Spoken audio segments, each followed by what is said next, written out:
रख हौसला, वो मंजर भी आएगा। प्यासे के पास चलकर समंदर भी आएगा। थक कर न बैठ ए मंजिल के मुसाफिर, मंजिल भी मिलेगी और मिलने का मज़ा भी आएगा। साइबर क्लासेस के ऑनलाइन प्लेटफॉर्म में आप सभी का स्वागत है। चला आज मैं कोई क्लास नहीं ले रहा हूँ कि कोई मैथ ना रीजनिंग ना जीएस किसी भी चीज़ का मैं क्लास नहीं ले रहा हूँ।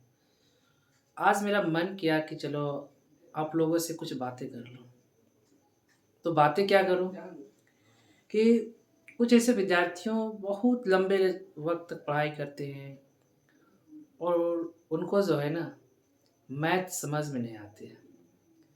मैथ क्या, बहुत सारे अपने अड़ोस पड़ोस में अगल बगल के बहुत सारे विद्यार्थी कहते हैं कि हमको मैथ में इंटरेस्ट है, हमको फिजिक्स समझ में नहीं आती है। कोई कहते हैं फिजिक्स समझ में आ रहा है तो हमें केमिस्ट्री नहीं समझ में आती है।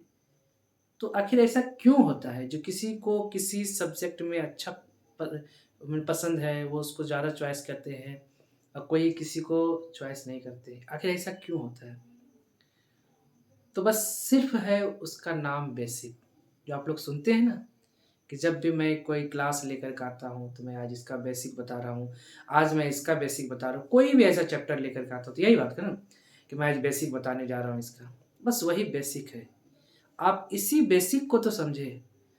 अगर आप इस बेसिक को समझ गए ना तो आपके लिए हर एक चीज़ आसान है।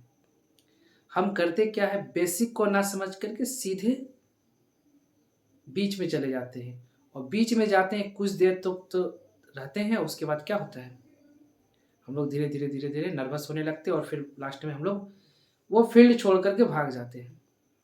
तो मैं स्पेशली आज मैथ के बारे में बताना है आखिर कि मैथ को आसान आप कैसे करें।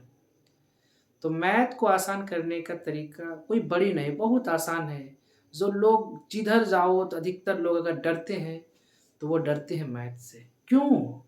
ऐसा क्या है मैथ में जो कि हम डरते हैं? बस एक साधारण सा है, ध्यान रहे।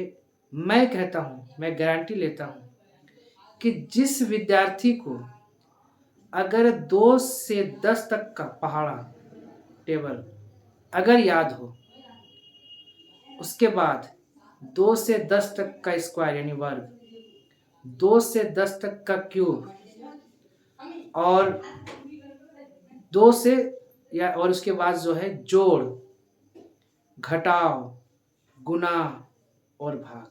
क्या क्या चीज बताया मैंने? जोड़, घटाव, गुना, भाग। 2 से 10 तक का पहाड़ा, 2 से 10 तक का स्क्वायर, 2 से 10 तक का क्यूब। उसके साथ हिंदी पढ़ने आना चाहिए। मैं गारंटी लिख करके देता हूँ कि अगर इतनी सी जिसको भी जानकारी है ना, वो भी पूरे नहीं, थोड़ा थोड़ा सा आना चाहिए, उसके लिए मैथ कुछ नहीं है। और मैंने किया है। बस इतना, बहुत सारे लोग तो सही से जोड़ भी नहीं जानते थे, मैं उनको मैथ का धुरंधर बनाया, है ना। तो बस बेसिक, बस इतना ही चीज़ आप सीखे, अब देखिए आसान हो जाए किसी भी चीज़ का। आप बेसिक चीज़ को जाने। अगर आपका इंग्लिश है तो इंग्लिश का बेसिक को जानने की कोशिश करें। फिजिक्स है तो फिजिक्स का बेसिक को जाने, आपका हर एक सब्जेक्ट आसान लगने लगेगा, है ना। आप कभी देखे होंगे कि लोग मैथ के बारे में अगर जानते हैं तो वो बड़ा इंटरेस्टेड इंटरेस्टेड चैप्टर है। अगर जिस दिन आपको मैथ से दिल लग जाएगा ना तो सारे सब्जेक्ट को साइड कर दोगे। मेरे साथ भी वैसा ही होता था। हम भी मैथ के बहुत बड़े आशिक थे, है ना। तो बहुत सारे, और मैं इसके साथ और कुछ बताऊंगा कि बहुत सारे विद्यार्थी क्या होता है, थोड़ा सा मेहनत करता है उसके बाद बड़ा ही डिप्रेशन में चले जाते हैं कि मन नहीं करता पढ़ाई में, इधर उधर की बातें सोचने लगते हैं। ऐसा क्यों होता है? आप किसी चीज़ का लक्ष्य नहीं लेते। आप किसी चीज़ का लक्ष्य लोगे तब ना, लक्ष्य। और एक चीज़ ये भी ध्यान रखें कि कोई चीज़ अगर देर से मिलती है ना तो बड़ा ही खूबसूरत होता है। ऐसी बहुत सारी चीज़ है जो कम वक्त में भी मिलती है, तो आप थोड़ा सा तो वक्त लगेगा, है कि नहीं। हम एक आम का फल, किसी पेड़ से जो आम मिलता है हमको, उसके लिए भी इंतज़ार करना पड़ता है कि एक समय उसका बीज को बोते हैं, फिर उसमें से पौधा निकलता है, फिर वो धीरे धीरे बढ़ता है, वक्त देते, फिर एक समय आता है जो मंजर आता है उसमें, फिर मंज़र आने के बाद बहुत सारे उसमें टूट जाते हैं। कभी कभी तो ऐसी आती है कि शुरुआत में 2-4 लगते हैं फल, उसमें भी हवा आती है, उसके बाद गिर जाता है, उस निराशा ही मिलता है। तो मेरे साथ भी तो ऐसा ही हो सकता है। और एक चीज़ याद रखें, हमारी ज़िंदगी में जितनी ठोकरें लगेगी, हम उतने मजबूत होंगे। आप देखे भी होंगे, है कि नहीं, कि हमारे शरीर का सबसे मजबूत वो हड्डी नहीं बात कर रहा हूँ, शरीर का पार्ट अगर ऐसे नॉर्मली कहा जाए हड्डी को छोड़ करके, तो सबसे ज़्यादा पैर का जो निचली भाग होता है ना, तली, वो मजबूत होता है। क्यों? क्योंकि वो सबसे ज़्यादा ठोकर खाते हैं। तो आप भी वही हैं, जितना ठोकर खाएंगे ना आप उतना मजबूत होंगे। एक चीज़ और गौर करेंगे कि जब आपके परिवार से कोई अगर बाहर काम करने के लिए जाते हैं ना, तो अगल बगल के लोग, पड़ोसी पूछते, वो अच्छा ये काम करने के लिए जाने लगे। वो ऊपर मन से उदासीनता दिखाते, लेकिन अंदर से वो हंसते हैं कि चलो। और फिर तकलीफ तो होती, फिर भी करे चलो ये चले काम करने के लिए, इसको जो है कि अब ये लोग थोड़ा सा आगे निकल जाएंगे, है कि नहीं, ये लोग भी अब आगे चल पड़े। थोड़ा सा तकलीफ होगा ही, लेकिन जब अगर सुने कि बड़ा भाई तो काम किया, अरे सब दिन तो बाहर काम किया है, लेकिन कुछ दिन बाद जब वही भाई कुछ काम करके लाता है, या पिताजी अगर बाहर से काम करके लाता है, तो बाहर तो बहुत ज़्यादा मुश्किलों का सामना करना पड़ता है उनको। तो फिर वो एक लक्ष्य लेते हैं और क्या कहते हैं कि अगर वो बाप हो, पिता हो, और उनके अगर भाई हो, तो भाई अपने छोटे भाई के बारे में सोचता है कि मैं बाहर काम किया खटा और मैं नहीं पढ़ पाया, तो अपने छोटे भाई को ज़रूर पढ़ाऊँगा।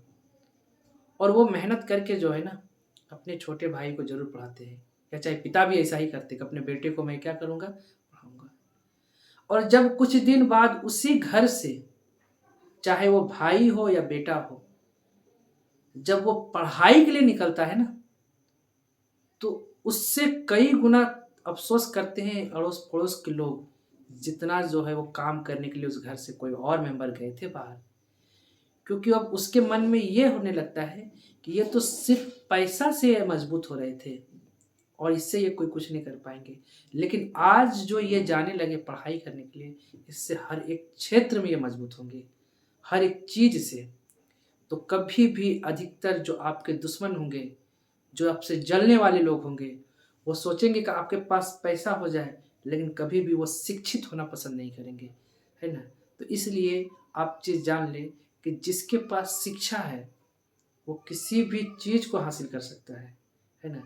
शिक्षा बहुत बड़ी धन है, बहुत बड़ी दौलत है। और आपको तो अगल बगल में ये बताता ही होगा कि अगर शिक्षा ही एक ऐसा धन है जो आपके कोई भाई बहन माँ बाप कोई भी आपसे नहीं ले सकता।